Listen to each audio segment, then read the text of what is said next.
So, just off camera, Frederico, we've had a great conversation about many things, about not just the Gulf and the opportunities and the growth there, but worldwide.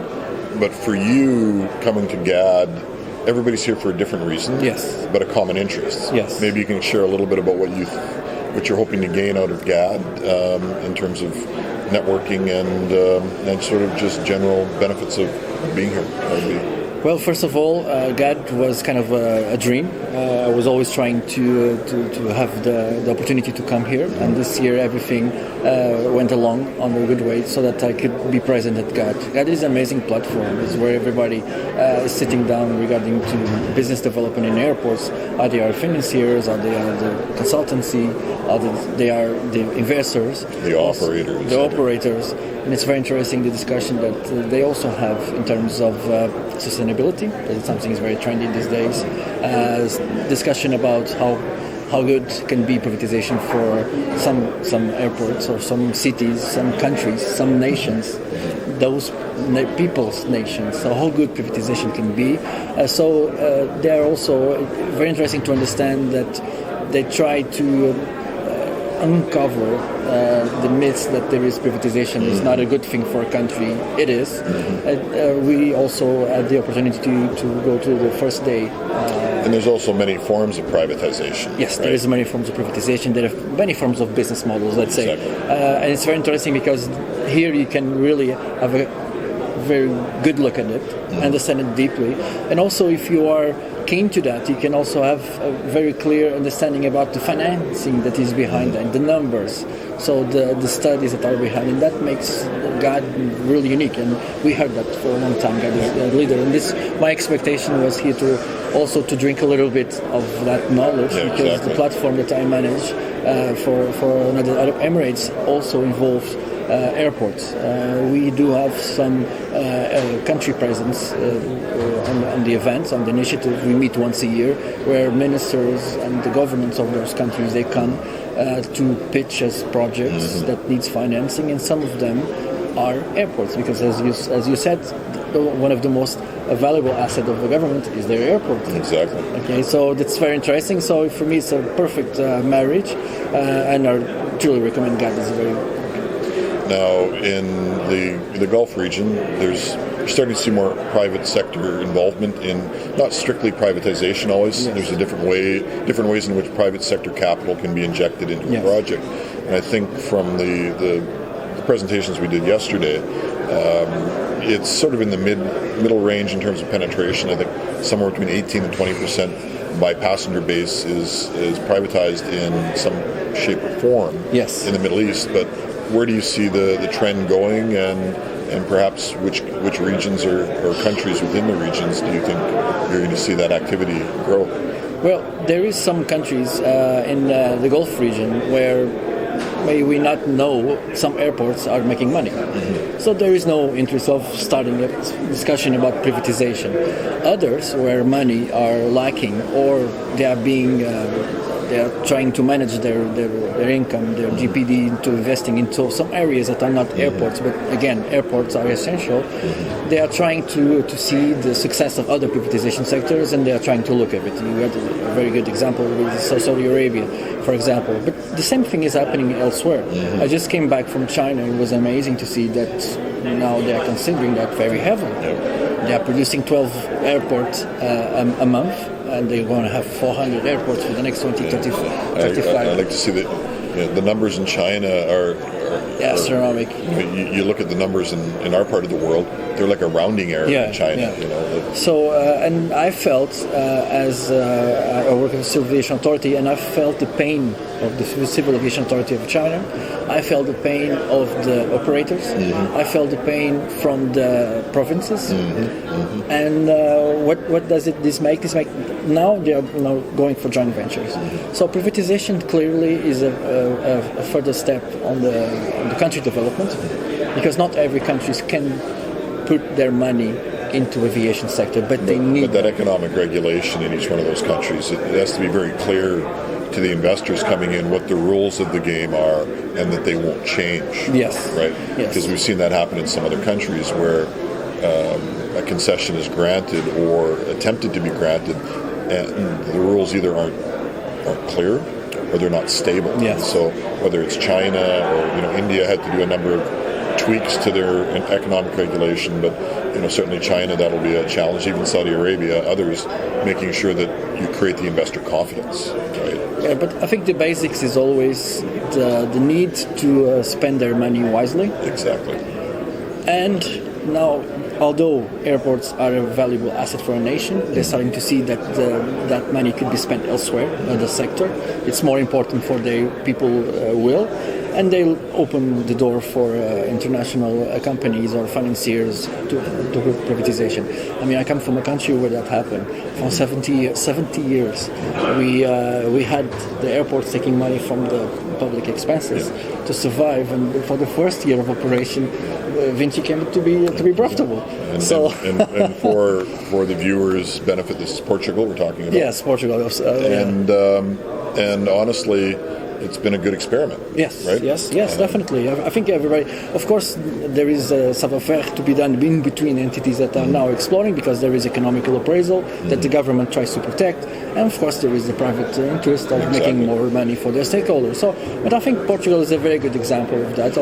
And it's a balancing act, and we're facing the same question in Canada. So you have these very well-developed, mature assets that the government owns, but has leased out on a long-term basis to not-for-profit corporations, and it was an innovation 25 years ago.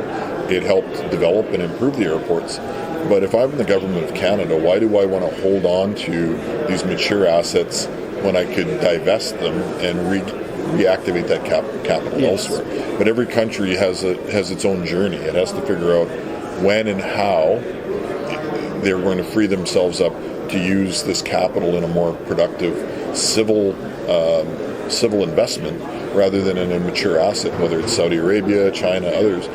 There's only so much capital to go around to build bridges and hospitals and other things that may never be commercially viable. Yes, and so definitely. I think we as an industry have to do a better job of telling the story about private sector capital. My question would be, why would you want to tie up your civil purse for non-essential things that others are willing to put money into? The Canadian pension funds are ready to put money into Canadian airports. They just don't have a way to do it. And Canada's not the only one. There's a lot of other countries like that. So there's a lot of mentalities to change. And I think, as we can see here, by the opinion of you and all the leaders that are here, opinion leaders, the ones that are operating, that we can see that this shift is coming, and privatization will be a trend in most major airports.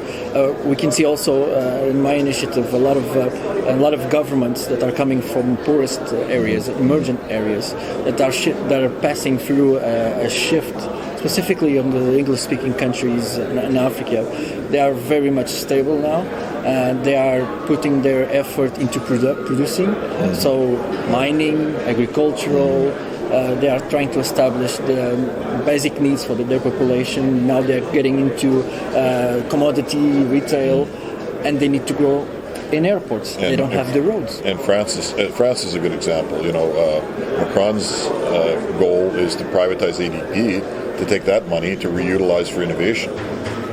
That's the nascent industry that needs the help to grow. Yes. The airports are proven, and people are willing to invest. Yes, sure. Definitely.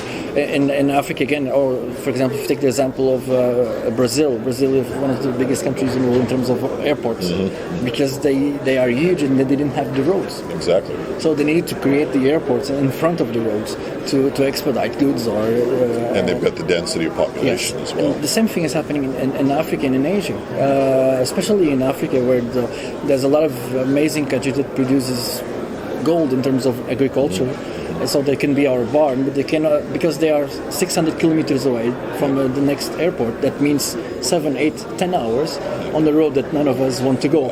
They need to build an airport. To a more extreme example is Southeast Asia. You don't drive from one island to the other. Yes. Whether it's Indonesia or the Philippines or these other Southeast Asian Very challenging. Exactly. Very challenging. I was myself born in an island. I know how challenging that is. We have in Portugal the island of Azores. They need a very strong connection in between airports. They are fighting for a profitable airline that they never have, because it's very challenging, and also for the airports.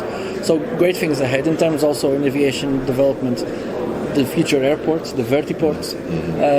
We are happy to have ADP Group with the innovation team in the next meeting to unveil to us also, as Gulf countries, the newest airports that we need to start to think about it, because we need to have airports, not airports, but vertiports for our drones to park and to refuel, so they charge. There's a whole different world now, that's coming ahead of us. Driverless vehicles, the cockpits are going to change. A lot of things that are happening. Yes. Maybe transition a little bit, and we can wrap up. But I'd like to hear a little bit more about your event in Dubai in January. Yes, so it was an amazing initiative from our leadership in the General Civil Aviation Authority, from our DG and also the Minister of Economy, our chairman. They thought that it was time for enhancing aviation development in our country and also in other countries, emerging countries, and to provide a way for other countries to get access to financing and to get access to develop their projects into aviation sector. It doesn't mean that there's always airports. We also look at other sectors like airlines, we look at training, we look also at urban mobility, and we look at other assets like startups. Very important. So what we did is we created a small team that started to think about this initiative, talk with our stakeholders in UAE. We talk also to our investors, ask them what they thought about it. They said it was an amazing idea, but we need to have capital. So we needed to have more people. We needed to bring more investors, because it's not only interesting to do it for UAE or for the Gulf countries. We needed to make it global. So we started to go globally, scouting for projects that needed financing all around the world, startups, airlines, airports, and also sitting down with investors, but especially non-traditional investors. Exactly. It's very challenging, but also very dynamic conversation. So I sit down with them and virtually tell that they should, of course, continue to invest in oil, gold, and wealth, but have a look in the aviation sector, because the aviation sector, I don't know, is very sustainable. Transportation. They should come. So, and they say why? So we created this platform. This amazing examples are coming from all over the world, and this ignites something in them. Oh, okay. And especially the tangible investments like airframes, engines, infrastructures in airports with OECD countries, and they feel attracted and they all travel. And last year we had 210 billion projects there trying to some way to get financing. We had 150 million financed. Oh, fantastic. It was very good. Not in UAE. This is not in UAE. Most of the investments were made outside UAE. A company in Slovakia, a company in Czech. So a lot of it, but some of them are already operating now in so GCC regional countries. And global. Yes, Right. definitely global. Because if we don't guarantee this standard of being global, we will not get the attention of the investors. Exactly. So it's a very interesting platform. We have a lot of governments coming with their projects, so a lot of startups. Last year we had 35 global startups, because this is also a call for anyone who knows a startup in aviation. It's so difficult for them to get money. Okay. And when does it happen and where? 27, 28 to 29 of January, Dubai, Jumeirah Medina. Perfect. Well, thank you very much. Thank you very much. A pleasure. I'll see you there. See you there. Absolutely.